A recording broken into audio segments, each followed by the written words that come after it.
Meera society में नई नई रहने आई थी। एक रोज उसकी पड़ोसन कहती है, हाय, मेरा नाम तमन्ना है, मैं पास के घर में रहती हूँ। आप नई आई हैं तो सोचा मिलाऊं। अच्छा किया, आइए ना बैठिए, मैं आपके लिए चाय लेकर आती हूँ। अरे नहीं, चाय तो मैं साथ लाई हूँ। सोचा आपने अभी अपना किचन सेट किया होगा कि भी नहीं। ये तो अच्छा किया, सच बहुत मन था चाय पीने का। ये मेरे हाथ के नमकीन खाइए। मीरा और तमन्ना में दोस्ती हो जाती है, लेकिन धीरे धीरे पता चलता है कि दोनों हैं एक दूसरे से बिल्कुल अलग। एक दिन दोनों पार्क में घूम रही थी कि एक लड़की मीरा को देखकर कहती है, कैसे रंग की साड़ी पहनी है, एक तो इतनी गर्मी, ऊपर से चटक रंग, कितनी गवार दिख रही है ना ये पीली साड़ी वाली। हाँ, और बाल भी कैसे उड़े उड़े हैं। तमन्ना को गुस्सा आ जाता है। हाँ, तो उसके उड़े हैं ना, तुम लोगों को क्यों जलन हो रही है? और रहा सवाल साड़ी के रंग का, तो जरा फैशन सेंस ऑन करो। इस समर ये रंग ऑन फैशन है, समझी? वो दोनों लड़कियां तमन्ना से लड़ने आ जाती हैं कि अरे छोड़ ना, जी रहने दीजिए। हाँ, सही कह रही हैं, खराब ही तो है मेरे बाल और साड़ी, आप प्लीज जाइए यहाँ से। अरे क्यों इतना स्वीट बनती है तू सबसे? हर किसी को जवाब दिया करना।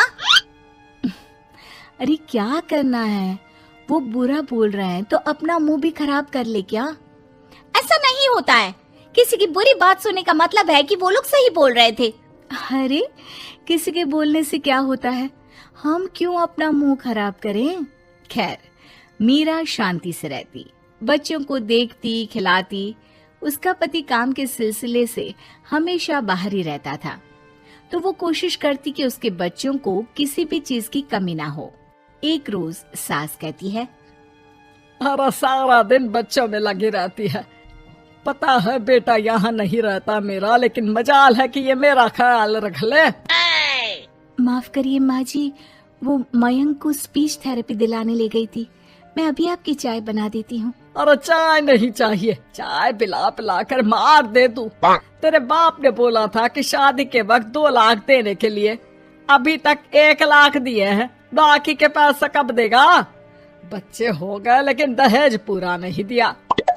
माँ जी, वो पैसे उन्होंने मयंक के पापा को बिजनेस लगाने में जो मदद की थी ना, उसमें दे दिए थे। अरे वाह जी वाह, उसमें तो देना ही पड़ेगा ना, वो तो अलग से पैसे थे। तू रोज खाती है पीती है, उसके पैसे कहाँ से आएंगे? और ये तेरे बच्चे। तभी मीरा को गुस्सा आ जाता है। वो सास को आंख दिखाती है और सास कुछ सोचकर वहाँ से निकल जाती है। तभी वहाँ मीरा की दोस्त आ जाती है। क्या कह रही थी? कौन से पैसे ले लिए तेरे पापा ने? मीरा मुस्कुरा देती है। अरे वो पुराने लोग हैं ना, अपने तरीके से सोचते समझते हैं, छोड़ ना। और बता कैसे आना हुआ? अरे तेरा कुछ नहीं हो सकता, मेरी सास होती ना तो ऐसा मुंह तोड़ जवाब देती कि देखती ही रह जाती। मीरा मुस्कुरा देती है। मीरा सारा दिन घर का काम करती, शाम को तमन्ना के साथ अपने बच्चों को लेकर पार्क में जाती, जहाँ दोनों के बच्चे मिलजुल कर खेलते। अच्छा तमन्ना, मैं कुछ दिन बिजी रहूंगी, हस्बैंड आ रहे हैं ना, तो अगर मैं ना आ सकूं तो तुम आ जाना बिना कुछ सोचे। मीरा घर आ जाती है जहाँ पति पहले से ही मौजूद होता है। तो मोहतरमा, वक्त मिल गया पति के लिए? अरे आप तो कल आने वाले थे ना? हाँ, लेकिन सरप्राइज देने की सोचा तुमको। कहाँ गए थे बच्चों के साथ? अरे बस पार्क तक गई थी बच्चों को खिलाने के लिए। वैसे अगर आपने सरप्राइज नहीं दिया होता तो मैं कुछ स्पेशल बनाती आपके लिए। अरे तुम्हारे हाथ की तो सिंपल दाल भी स्पेशल होती है। कुछ भी बना लो मीरा। मीरा का पति उससे बहुत प्यार करता था, वो उसे समझता था, लेकिन कभी कभी उस पर गुस्सा भी हो जाता था। अरे घर पर कोई है? कहाँ है मीरा? तभी तमन्ना के कान में मीरा के पति की आवाज आती है। यार बच्चे बच्चे, हमेशा तुम्हारा ध्यान बच्चों पर रहता है। चलो ठीक भी है, लेकिन मेरा भी तो सोचो। तुम्हें कौन सी शर्ट साफ करने को कहा था और तुमने कौन सी कर दी? यार पता नहीं ध्यान कहाँ रहता है तुम्हारा। जरा सी भी स्मार्टनेस नाम की चीज नहीं है, न बोलना आता है न समझना। मुझे आपने सफेद शर्ट साफ करने को कहा था, ये सफेद ही तो है। अरे पागल औरत, मुंह से सफेद निकल गया होगा, ये नीली करनी थी। लेकिन तुम खुद की अकल लगाओ तब ना पता चले कि कौन सी करनी है। तमन्ना बाहर खड़ी सब सुन रही थी। उसने वहाँ से निकल जाने में ही भलाई समझी, लेकिन अगले रोज पार्क में।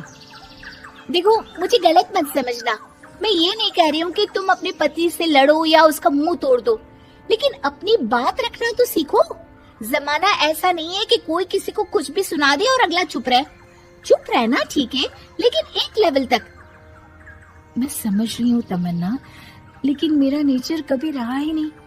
हाँ, मुझे भी गुस्सा आ जाता है, लगता है गलती कहाँ है, पर समझ में ही नहीं आता कि बोलूं क्या। खैर, बात आई गई हो जाती है। एक दिन मीरा के घर में बैठ तमन्ना और मीरा चाय पी रहे होते हैं कि वहाँ मीरा का बेटा रोते हुए आता है। मीरा घबरा जाती है। क्या हुआ बेटा? बेटे का रो रो कर बुरा हाल होता है। वो सिसकियां भर रहा होता है। क्या हुआ बेटा, कुछ तो बताओ। तभी पीछे से मीरा की बेटी भी आ जाती है। क्या हुआ भाई को बेटा? माँ, नीचे एक अंकल ने उसकी हंसी उड़ाई, उसे तोतला बोला। मीरा को बेटी की बात सुनकर गुस्सा आ जाता है। वो दौड़कर पार्क में बेटी के साथ जाती है। तमन्ना भी मीरा के पीछे जाती है। कौन थे अंकल? हाँ, वो लाल शर्ट वाले। क्या आपने मेरे बेटे को तोतला बोला? हाँ, क्योंकि वो तोतला रहा था। तोतला गई का।